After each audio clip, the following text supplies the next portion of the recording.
اور رزق بڑھانے کا ایک آسان راستہ بتاتا ہوں.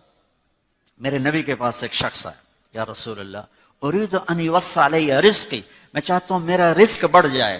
تو آپ نے کہا ادم علی الطہارہ یوسع علیک رزقک, باوضو رہا کر تیرا رزق بڑھ جائے گا. باوضو رہا کر, باوضو رہا کر. کئی خواتین کا بھی فون آتے ہیں, مرد بھی پوچھے, غصہ بہت آتا ہے, کوئی وظیفہ بتائیں. میں نے کہا وظیفہ کوئی نہیں, باوضو رہو, چونکہ غصہ آگ ہے اور آگ کو پانی بجھاتا ہے. اس لیے میرے نبی نے فرمایا غصہ آئے وضو کرو, پانی پیو, کھڑے ہو بیٹھ جاؤ, بیٹھو لیٹ جاؤ, تو تم باوضو رہو, تمہارا غصہ نیچے چلا جائے گا. ختم تو ہو نہیں سکتا لیکن نیچے چلا جائے گا, قابو میں آ جائے گا. کہ باوضو رہنا گویا ہر وقت اپنے آپ کو پانی میں رکھنا ہے. تو میرے بھائی بہنوں, میرے نبی کے خوبصورت اخلاق وہ ہیں جو اس وقت امت میں سب سے زیادہ ضرورت ہے, جس کی سب سے زیادہ ضرورت ہے. چونکہ اجتماعی زندگی جو بنتی ہے وہ اچھے اخلاق سے بنتی ہے. کسی کا بھی گھر ہے, ماحول ہے, مسجد ہے, امت ہے, علاقہ ہے, جب تک نبی والے اخلاق نہیں ہوں گے ہم امت نہیں بن سکتے. نماز ہماری فاؤنڈیشن بناتی ہے, روزہ حج زکوٰۃ ہماری بنیاد بناتے ہیں, لیکن جو چیز گھر بنائے گی وہ اخلاق ہوں گے. اور جہاں رشتہ طاقتور ہوگا وہیں اخلاق کی زیادہ ضرورت ہوگی. اور سارے اخلاق تو بہت زیادہ ہیں. دو باتیں کہہ دیتا ہوں, دو بات, صرف دو باتوں میں ساری چیزیں.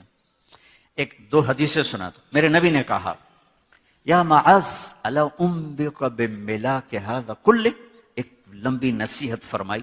کہا معاذ اب تمہیں ساری نصیحت, یعنی تمہیں سارے دین کا خلاصہ بتاؤں, تمہیں سارے دین کا خلاصہ بتاؤں.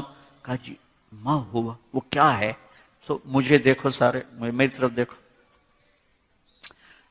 معاذ تمہیں سارے دین کا خلاصہ بتاؤں. کہا جی کیا ہے؟ تو آپ نے یوں کیا,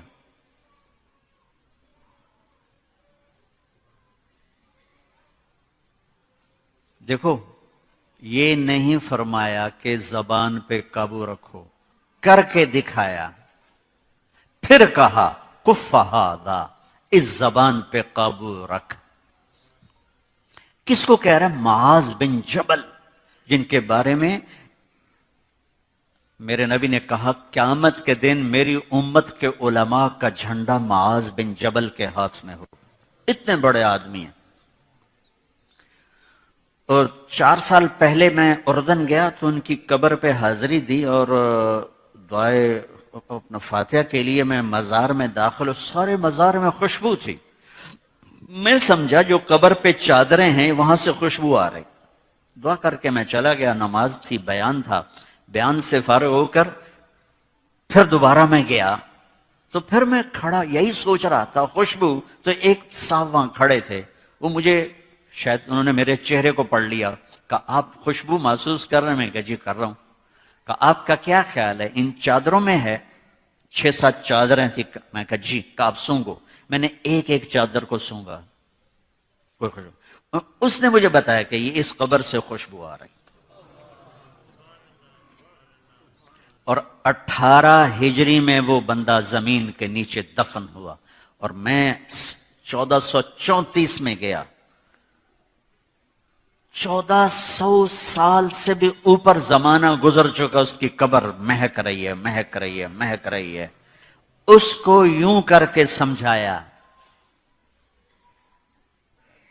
بھائیو میرے رب کی قسم, بڑے بڑے ٹرالوں کو بریک لگانا آسان ہے, جٹ جہازوں کو بریک لگانا آسان ہے, یہ کھل جائے تو اسے روکنا بڑا مشکل ہے. اس لیے میرے نے کہا کف ھذا, زبان روکو, زبان روکو.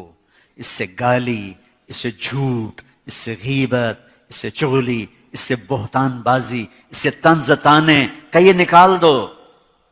سب سے پہلا جو اس وقت کرنے کا کام ہے وہ آپس کی محبتوں کو بڑھانے کا ہے. اور محبتوں کو بڑھانے کے لیے سب سے پہلا کام ہے زبان, زبان, زبان. میرے نبی نے فرمایا صدقہ کرو.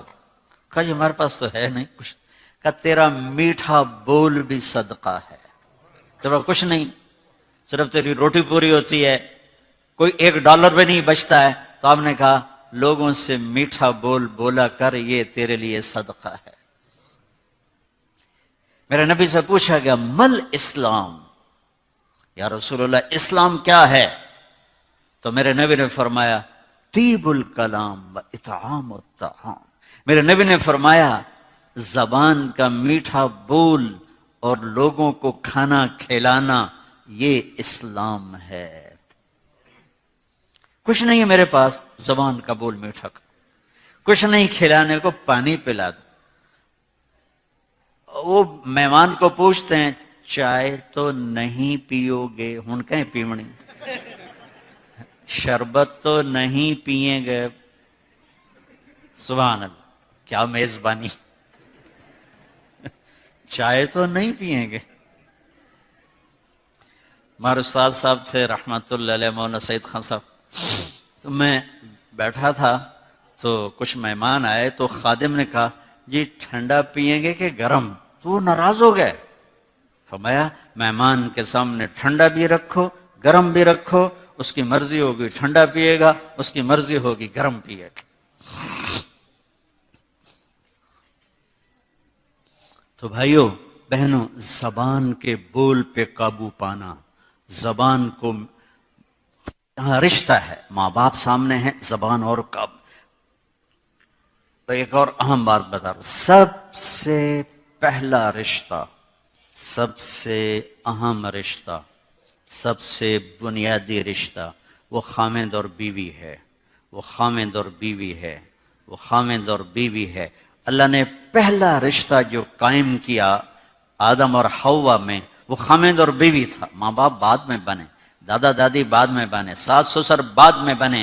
پہلا رشتہ خامند اور بیوی ہے، اور آخری رشتہ بھی خامند اور بیوی ہے کہ جنت میں ہر مرد اپنی بیوی کے ساتھ اور ہر عورت اپنے خامند کے ساتھ زندگی گزار رہی ہے. سارے رشتے بیچ میں سے نکل جاتے ہیں. اور یہاں تو اگر اللہ زندگی دے دے تو ماں پیو کل ہی ہوں دن دو میں بیٹھے ہوں دن بیچارے. اور ہمارے پاکستان کا بھی اب یہی حال ہو رہا ہے. اور یہ کم بچے خوشحال گھرانا نہیں، کم بچے خوشحال گھرانا. تو میں کہا کرتا ہوں نیک بچے خوشحال گھرانا.